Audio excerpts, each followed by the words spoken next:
그래서 제일 좋은 건 뭐야? 유튜브 썸네일 타기 좋은 거죠. 황반변성 주사 돈만 타면 이거. 그러면 어떤 주사가 좋겠냐? 당신의 눈이라면 어느 주사를 맞고 싶습니까?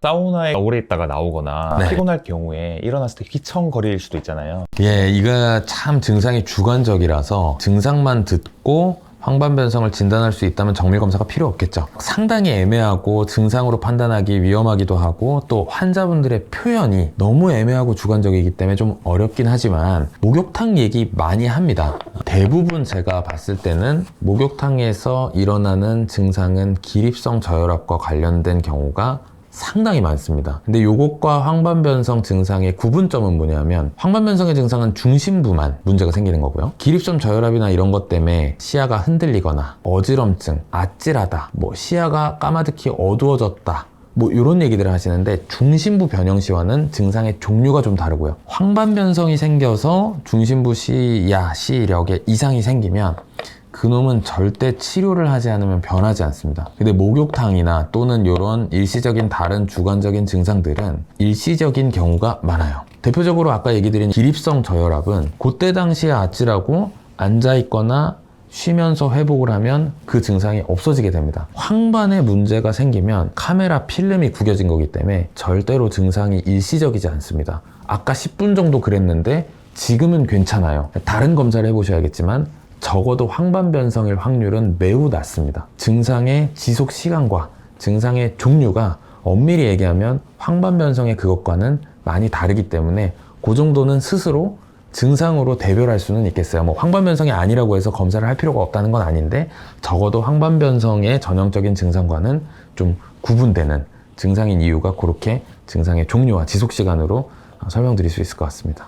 이 부분은 이제 환자분들이 가장 궁금해하실 것 같아요. 그렇죠. 이거 저도 얘기 한번 하고 싶어요. 같은 황반변성인데 병원마다 주사약이 다르고 가격도 네. 다르고. 자, 일단은 이거는 황반변성 주사제가 개발되어 온 역사를 짧게 얘기를 드려야 될 것 같은데 모체가 되는 약은 아바스틴이라고 하는 항암제입니다. 항암제. 암세포 암덩어리가 커지려면 얘네들이 덩어리 안에 혈관이나 영양분을 끌어들이고 혈관들을 만들어내야 되거든요. 그래서 암세포가 커지는 데 있어서 수도관을 배관을 늘리는 것처럼 신생혈관이 만들어지는 그런 작용을 막는 항암제입니다. 혈관 생성이 안 되니까 암이 자라는 거를 막아주는 거죠. 눈 안에 황반변성이 생겨서 주사를 맞아야 되는 습성 황반변성은 맥락막 신생혈관이 생겨서 걔가 문제가 돼서 아까 화산도 분출하고 이러는 건데 이거를 눈에 넣어보면 어떨까? 신생혈관이 억제돼서 황반변성으로 인한 손상이 줄어들지 않을까 하고 안과적으로 안군에 주입해서 쓰게 된 아바스틴이라는 모체가 되는 약이 항암제입니다. 그래서 그런 원인으로 써봤더니 실제로 황반변성 컨트롤이 잘 되고 황반변성 치료의 메인스트림으로 지금 자리를 잡게 된 거죠. 그 이후에 아바스틴을 모체로 하는 안군의 주사 용제를 개발을 하게 됩니다. 개발을 할 때마다 뭔가 개선을 하겠죠. 예를 들면 한 달마다 맞았어야 되는데 새로운 약은 눈 안에 머무는 반감기를 길게 만들어서 2달, 3달에 한 번 주사를 맞게 만들고 싶겠죠. 그래서 반감기가 늘어나는 방향으로 개발을 하게 되겠고, 두 번째는 여러 가지 작용기들을 덧붙여서 나오기 시작한 게 루센티스, 아일리아, 비오뷰 여러 가지 새로운 신약들이 나오게 되죠. 모체가 되는 주된 기전은 거의 비슷합니다. 반감기가 늘어나서 필요한 주사의 횟수를 줄일 수 있고 효과 측면에서는 더 포턴트하게 만들어진 게 새로운 약들이에요. 가격은 여러 가지 요인이 들어가는 것 같아요. 아무래도 아바스틴은 모체가 되는 약을 분주를 해서 쓰기 때문에 비교적 저렴하게 접근을 할 수가 있겠고요. 신약은 특허 관련 또 문제들이 있고 여러 가지가 있기 때문에 시장에 나오는 가격은 변동이 있고 아바스틴보다는 비싸게 됩니다.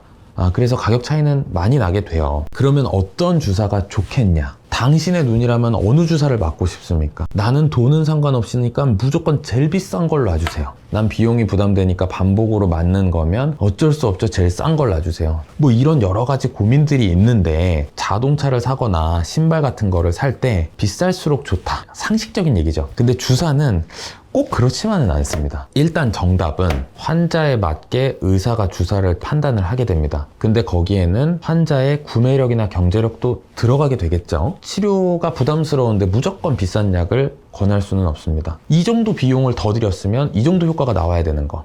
그 다음에 개인차가 있습니다. 무조건 비싼 약이라고 100번 다 잘 듣는 게 아니라 싼 약이 더 잘 듣는 경우도 많이 있어요. 근데 이제 일반적으로 이런 건 있겠죠? 약이 비싸질수록 반감기가 늘어나니까 주사 횟수가 조금 줄어들 수 있다는 거, 요런 정도는 일관적이 되겠고, 기존의 아바스틴으로 컨트롤이 안 됐었는데 신약 비싼 약을 썼더니 치료가 되는 경우도 있습니다. 근데 또 중요한 게 가격이 3배다. 아바스틴을 매달 맞는 사람이 3배가 되는 주사를 맞으려 그러면 적어도 3, 4개월에 한 번 주사를 맞아야지 이해관계가 맞겠죠. 만약에 가격이 5배인 약이 있어요. 당연히 5배인 약이 더 좋겠죠. 주사를 그러면 매달 맞던 걸 5개월에 한 번 맞아야 되는데 가격은 5배가 됐는데 주사는 2달에 한 번 맞는 걸로 연장이 됐어요. 매달 맞는 것보단 2달에 한 번 맞는 게 좋지만 고마만큼을 위해서 5배의 가격은 효용성이 맞지 않거든요. 그러니까 이런 치료 효용성도 생각을 하게 됩니다. 그러면 어떤 사람한테는 가격이 5분의 1이면서 자주 맞는 아바스틴이 더 좋은 약일 수도 있는 거죠. 제가 꼭 얘기 드리고 싶은 마지막 요인이 뭐냐면 주사제 종류가 모체는 비슷하지만 다 성분이나 이런 게 조금씩 다르기 때문에 작용 기전이나 이런 게 조금씩 다릅니다. 그러면 우리가 열이 날 때도 타이레놀을 썼다가 잘 안 들으면 브루펜을 쓰고 기전이 다른 약을 콤비네이션해서 쓰게 됩니다. 주사도 그렇게 치료를 하면 치료 효과가 시너지를 일으키는 경우가 많이 있어요. 그 다음에 장기간 주사를 하다 보면 약제 내성이 생깁니다. 같은 주사를 계속 하게 되면 똑같은 주사를 계속 들어가는데 치료 효과가 떨어지는 경우가 생기게 됩니다. 그러면 그랬을 때 교체 투여를 할 약이 있어야겠죠. 처음부터 제일 강력한 약으로 치료를 하기 시작을 하면 그 치료에 내성이 생겼을 때 갈아타기가 곤란합니다. 예를 들면 아바스틴만으로도 충분히 치료가 되는 사람은 내성이 생기거나 변이가 생겼을 때 다음 약으로 쓸 수 있는 여지가 많이 있는 거죠. 처음부터 제일 비싼 거, 제일 좋은 거, 그것만이 제일 좋은 경우는 아닌 거죠. 환자마다 질병의 정도에 따라서 구매력이나 보험 적용 상태에 따라서 가장 적합한 거를, 이게 솔직히 얘기하면 의사가 약을 만들어서 주사를 하는 게 아니기 때문에 비싼 주사를 놓으면 의사가 많이 버냐 이런 거는 사실은 환자분들이 질문을 많이 하시니까 제가 어쩔 수 없이 얘기하는데, 그거는 우리도 사와서 치료를 하는 거기 때문에 그런 오해 필요 없이 이거는 의사와 환자가 가능하면 보험 적용이나 합당한 선에서 받을 수 있는 혜택을 받으면서 서로 손잡고 같은 편입니다. 치료의 효용성과 장기간 관리하는 걸 목표로 그때그때 맞는 주사제를 선택을 하게 되겠죠. 뭐 돈만 있다면 이게 최고다, 이런 답은 이제 나올 수가 없는 거죠. 아바스틴은 항암제로 나온 거고 그거를 우리가 추출해서 쓰는 거기 때문에 비싸긴 하지만 보험 적용을 안 받아도 감당할 만합니다. 근데 이런 신약이 될수록 출고가가 비싸기 때문에 보험 적용을 받지 않으면 반복적으로 주사하기가 매우 어렵습니다. 가격이 매우 비싸기 때문에. 같은 값이면 좋은 약을 쓰는 게 좋기 때문에 처음 진단을 받았을 때 기왕이면 환자는 싼 값을 내면서 조금 더 비싼 약을, 좋은 약을 쓸 수 있는 거기 때문에 보험 적용이 되면 그런 약제로 치료를 시작하게 되고요. 나이 제한이나 여러 가지 세부 항목에서 보험 적용이 안 될 것 같다 하면 아바스틴이나 조금 저렴한 쪽으로 치료를 시작을 하게 됩니다. 언제든지 그때 상황과 질병의 경과와 주사에 대한 반응성에 따라서 주사를 변경해 가면서 쓰게 됩니다. 그래서 제일 좋은 건 뭐야? 유튜브 썸네일 타기 좋은 거죠. 황반변성 주사 돈만 타면 이거, 이런 게 나올 수가 없는 겁니다. 그래서 그때그때 맞는 게 있고 그때그때 환자마다 제일 적합한 약이 다 다르다. 그래서 요거는 속 시원하게 하나로 정리하기는 좀 어렵겠습니다. 오늘 이야기 듣고 보니까 네. 황반변성은 주사를 몇 번 맞고 끝나는 병이 아니라 이제 평소 네. 관리가 중요한 병이라는 걸 이제 느끼게 되는데 네. 어떻게 또 생각을 하실까요? 늘 황반변성 주사하고 계신 환자분들이 1년, 2년 지나면 지치죠. 언제까지 맞아야 되냐? 설명을 열심히 드렸음에도 불구하고 같은 질문을 하세요. 왜 똑같은 걸 물어보세요? 라고 하지 않습니다. 그 마음을 제가 100%는 아니지만 너무 이해를 하기 때문에 어떻게 보면 냉정하게 얘기를 드려요. 주사는 언제까지 맞아야 됩니까? 죽을 때까지입니다. 하지만 주사 횟수나 간격은 얼마든지 늘어날 수 있어요. 죽을 때까지라고 얘기 드리는 건 완치의 개념이 없는 병이기 때문에 그렇게 얘기를 하는 거죠. 황반변성 제때 발견하고 특히 초기에 발견하고 정기적으로 주사를 하면 그 시력 유지할 수 있어요. 주사 맞으러 다니는 거 귀찮지만 일상생활에 아무 지장 없이 실명 이런 거 걱정 안 하고 다들 잘 사십니다. 근데 전 꼭 이 얘기를 드려요. 예전에 20년 전, 25년 전 주사가 없었어요. 딱 진단을 했을 때 황반변성이고 습성이다. 실명합니다.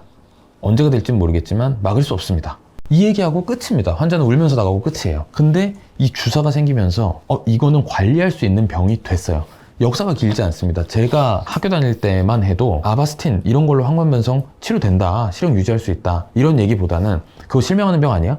이렇게 얘기를 하고 울면서 나가는 환자들도 제가 보고 이랬는데, 그만큼 주사가 정말 맞기 싫고 귀찮고 이렇게 뭐 계속 해야 되니까 힘들고 비용도 들고 하지만, 주사가 없을 때는 어떻게 됐는지를 아는 사람 입장에서는 그 주사가 너무 기특하고, 환자분께 아프지만 이 덕분에 이렇게 해서 제가 관리가 잘 되시고 시력이 잘 유지되시는, 주사만 귀찮아 하시는, 이게 막 안 보이고 피나고 막 이러면 정신 없거든요. 근데 주사 몇 번 맞아서 끝나는 병 아닙니다. 누구도 이렇게 얘기 못 할 거고, 계속 관리하고 필요할 때 주사해야 되겠지만은 그 주사를 해서 유지할 수 있다는 게 다행이죠. 무슨 일이 생길 수 있고 병이 안 좋아질 수도 있고 나이가 들어가시면서 황반변성이 아니더라도 다른 문제 때문에 시력이 떨어질 수도 있겠지만, 그래도 저한테 열심히 오시고 힘들지만 와서 주사를 맞아주시면 지금 상태는 유지하고 지금 TV 보시고 하시는 거는 하실 수 있게 유지해드리겠습니다 라고까지는 얘기 드릴 수 있을 정도로 주사가 신통한 거니까 좀 그렇게 받아들이셨으면 좋겠습니다. 네.